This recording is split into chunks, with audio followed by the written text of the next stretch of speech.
Hiya guys, it's Jason here at Youles Motorcycles, Suzuki. I'm going to be going down to the Suzuki Adventure Experience Centre, show you around, see what we're doing.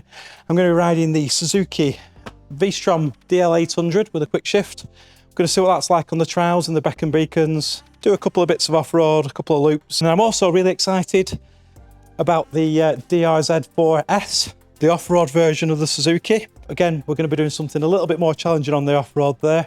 We'll get some footage for you. Come along for the ride.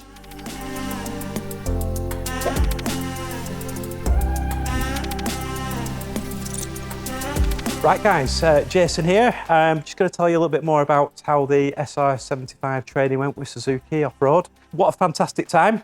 I didn't get much chance to do much talking on the video. As you can see, the weather was quite challenging.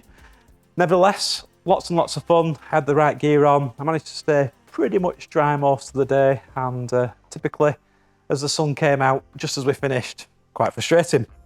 Anyway, we kind of started off doing a few basics when I went, which I thought was quite good just to kind of get myself correct. You know, we sat on the bikes, we did a little bit of walking them around the arena, posture correction. I was amazed actually to go back to the basics, having my posture corrected again and all the sort of little things and bits and pieces that just sort of make you that much better. Things like flaring your arms up just to kind of give you a stronger core position to keep the bike going straight. We got the posture corrected in the end. So the way it's done, we're in South Wales. We're near Monster Mountain, which is like a big off-road track. It's kind of covered with a couple of inches of mud, and it's really, really good to sort of get to grips with the bike, see what the bike can do, let the bike show you, what it's capable of. We went out on the DL800 V-Stroms first, and again, just sort of using the techniques that we're taught with the posture and what have you. We had lots and lots of fun. We're sliding the back ends all over. We're riding through sort of some deep puddles, some low puddles. We had quite a few bits and pieces to do with sort of riding on 45-degree angles cross with the bikes. We've got a good idea what these bikes ride like now. We then went out a little bit further. There will be bits of footage on here that you'll see where we're doing a bit of hill climbs. Again, going through some deep mud sections, which I'm going to come back to in a minute. And, doing a little bit of road track work as well. A little bit kind of green laney. After riding these bikes, both of them were fantastic. The DRZ 400 was probably the easiest one to ride off-road. I mean, they're only 151 kilos, which is obviously considerably lighter than the V-Strom 800 that I was riding. And, you could do quite a lot with it. It was really good on the hill climbs. Throwing it around the bends and stuff, it was lightweight, it was nimble. They have quite a few features on as well, which is really handy, like the Suzuki clutch assist system, which just helps when you're off-road riding. You've not got, your full hand round the lever. You're usually sort of riding with just a couple of fingers holding on to the handlebars on each end. And that clutch assist system was really, really good. Torque as well, 38 brake horsepower. It's, it's not bad power-wise off-road, but there was loads and loads of torque from that engine when you're sort of, going through deep mud sections and things like that.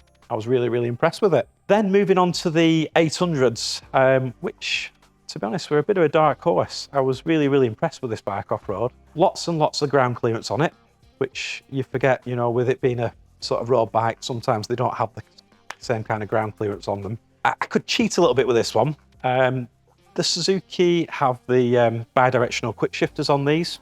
So when you're, again, holding on with two fingers on each side, and you've got all the arm pump after off-roading for a few hours, you get really, really tired.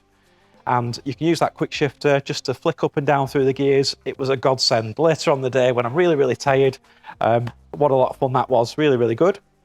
We also got to sort of do a bit of hill climbing with them and some deep mud sections. The torque on that low end from the V-Strom was phenomenal, really. We were ploughing through mud that was a foot deep, and you didn't even need to give it much throttle. It just kept chugging away with the tyres. It ploughed through for, 50-metre sections, 100-metre sections. You have a massive smile on your face. There's mud going everywhere, back end sliding all over the place. The V-Strom 800 also had the gravel mode. So we got to play with the gravel mode on there, and it just softens everything off. Most of the time when you're off-roading, you have all the ABS and the traction delivered, etc. So yeah, two fantastic bikes. If you have any questions, you can always come in the showroom and speak to me. I'll tell you what my thoughts are. I genuinely, thoroughly enjoyed the day. even though the weather was against me. What brilliant fun it was. And Jeff Walker, who was the guy that runs the SI75 training, was phenomenal. His knowledge was brilliant. If you ever do want to do some off-roading, you want to get into it, I would certainly recommend contacting them. It was quite intense at the beginning. Like I said, there's a lot to take in, but what a fantastic day.